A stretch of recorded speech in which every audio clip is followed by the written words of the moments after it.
श्री हरिवंश, जीव मात्र का यह स्वभाव है कि वह किसी न किसी का आश्रय सहारा लेना चाहता है और लेता भी तो है। मनुष्य, पशु, पक्षी, वृक्ष, लता आदि सभी किसी न किसी का आश्रय लेते ही हैं, क्योंकि जीव मात्र साक्षात परमात्मा का अंश है। अतः जब तक यह जीव अपने अंशी परमात्मा का आश्रय नहीं ले लेता, तब तक दूसरे का आश्रय लेता ही रहता है, पराधीन होता ही रहता है। और पराधीन होने से, आश्रय लेने से वह दुख को प्राप्त होता है। दूसरे के आश्रय लेने से, भगवान का आश्रय नहीं।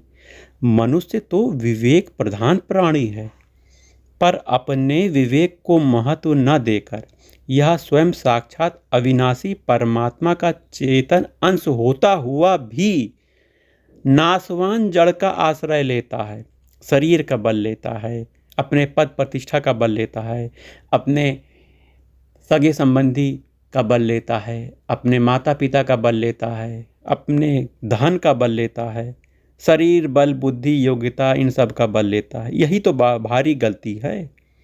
गीता में भगवान श्री कृष्ण ने अर्जुन को कुछ कहा है। गीता में अर्जुन ने भगवान का आश्रय लेकर ही अपने कल्याण की बात पूछी है। अर्जुन ने जब तक भगवान का आश्रय, शरणागति नहीं लिया, तब तक गीता के उपदेश का आरंभ ही भैया नहीं हुआ। उपदेश के अंत में भगवान ने अपना आश्रय लेने की ही बात कही है। इस प्रकार गीता के उपदेश का आरंभ और उपसंहार भगवत आश्रय में ही है। भगवान से मिली हुई स्वतंत्रता के कारण मनुष्य किसी का भी आश्रय ले सकता है। हम लोग स्वतंत्र हैं कि हम चाहे भगवान का आश्रय लें, चाहे हम संसार में किसी का भी आश्रय लें, स्वतंत्र हैं। अतः कई मनुष्य अपनी कामनाओं की पूर्ति के लिए देवताओं का आश्रय लेते हैं, पर परिणाम में उनको नाशवान फल मिलता है जो खत्म होने वाला है। भाई देवता क्या दे पाएंगे भैया? ज़्यादा से ज़्यादा स्वर्गलोक मिलेगा, स्वर्गलोक में जाकर फिर लौटना पड़ेगा। वहीं कई मनुष्य भोगों की कामनाओं से वेदों में कहे हुए सकाम अनुष्ठानों का आश्रय लेते हैं, पर परिणाम में तो वे आवागमन को ही प्राप्त होते हैं। मतलब जन्म मृत्यु का चक्कर चलता ही रहता है। सकाम अनुष्ठान से संसार की कुछ वस्तु प्राप्त होती जो कि नाशवान होती हैं। नाशवान वस्तु की प्राप्ति होने से भगवान की प्राप्ति नहीं हो सकती, ये बात समझ लीजिए। वहीं कई मनुष्य ना तो भगवान का आश्रय लेते हैं, ना भगवान को भगवत रूप से ही जानते हैं। अतः ऐसे मनुष्यों में कई तो असुर भाव का आश्रय लेते हैं, कई आसुरी, राक्षसी, मोहिनी प्रकृति का आश्रय लेते हैं, कई कभी पूरी न होने वाली कामनाओं का आश्रय लेते हैं, कई मृत्यु पर्यंत रहने वाले अपार चिंताओं का आश्रय लेते हैं। चिंता में डूबे रहते हैं, आज ये हो, कल क्या होगा, परसों क्या होगा, धन नहीं है, ये क्या होगा, है ना, ऐसा आश्रय लेते रहते हैं। कहीं अहंकार, दुराग्रह, घमंड, कामनाओं, क्रोध का आश्रय लेते हैं। इन आश्रयों के फलस्वरूप उनको बार बार जन्म लेना पड़ता है, 84 लाख योनि में जाना पड़ता है, नरकों में भी जाना पड़ता है।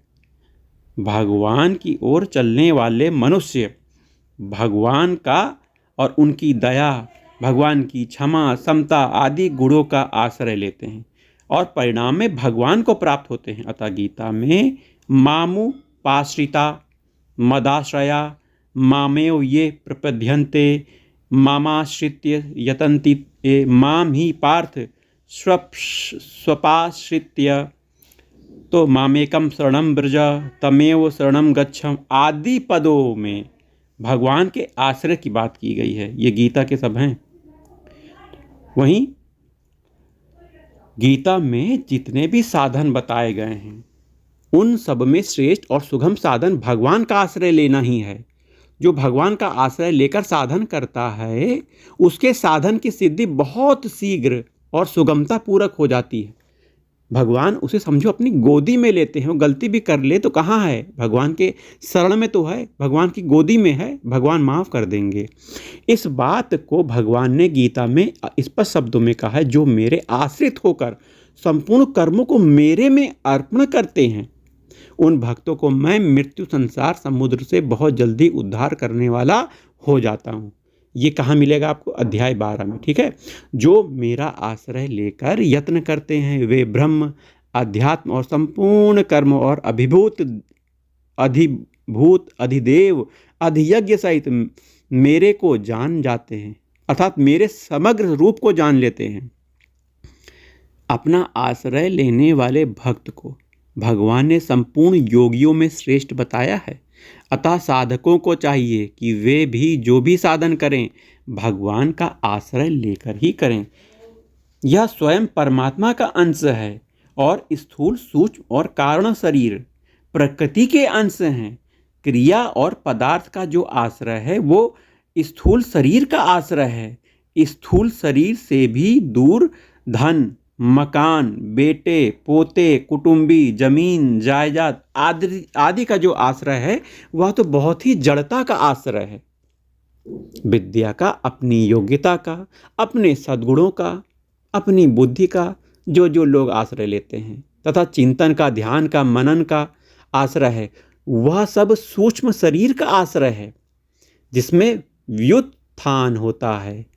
उस समाधि का आश्रय लेना कारण शरीर का आश्रय है और समाधि अवस्था में जो सिद्धियां प्राप्त होती हैं, अपने में जो महत्ता प्रतीत होती है वह समाधि के कार्य का आश्रय है। ये सभी आश्रय नासवान के हैं। जप, ध्यान, कीर्तन, कथा आदि का आश्रय साधन का आश्रय है। वहीं मैं भगवान का ही हूँ। इस प्रकार एकमात्र भगवान से संबंध जोड़ना साध्य अर्थात भगवान का आश्रय है। साधन का आश्रय लेने से साधन करना पड़ता है, पर साध्य का आश्रय लेने से साधन स्वतः स्वाभाविक होता है, करना नहीं पड़ता है। नासवान का आश्रय सर्वथा छूटते ही भगवत प्राप्ति का अनुभव स्वतः हो जाता है, कारण कि भगवान तो नित्य प्राप्त हैं ही, केवल नासवान का आश्रय ही उनके अनुभव में बाधक है। तो केवल और केवल भगवान के शरण हो जाओ, भगवान तुम्हें सभी पापों से मुक्त करेंगे। सर्वधर्मान प्रतिजय मामेकम शरणं व्रज अहम त्वं सर्व पाप विमोक्ष्यामि मा शुचा। भगवान ने गीता में कहा है।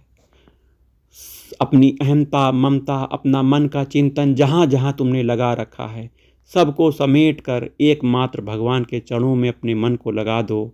भगवान के शरण हो जाओ। एकमात्र बल, एकमात्र सहारा, एकमात्र आस, एकमात्र विश्वास भगवान के चरणों को रखो। भगवान तुम्हें पाप से मुक्त करेंगे। श्री हरिवंश।